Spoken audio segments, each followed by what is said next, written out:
बुधवार, शुक्रवार, शनिवार, रविवार. हां आपल्याला ह्याच्यासाठी भाज्या हव्या. ठीक आहे. आता घरात आहे ढोबळी मिरची आहे आणि हे आहे काय शेवगा. तर 2 दिवस म्हणजे 1 दिवसाची भाजी आहे आपल्याकडे. बाकीचं संपलं एवढी. शेवगा पण आहे. शेवगा आहे. हां आता एक त्याच्यामध्ये एक गिलकं आहे त्याची भाजी कर. ते सगळ्या भाजी करायला लागणार.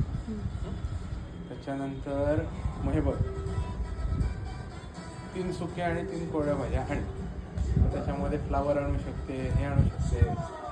ठीक आहे. तू वाटाणा सगळा वापरला का त्या दिवशी? मग त्या दिवशी तो वाटाण्याचा आपण त्यांना लाल भाजी करूया.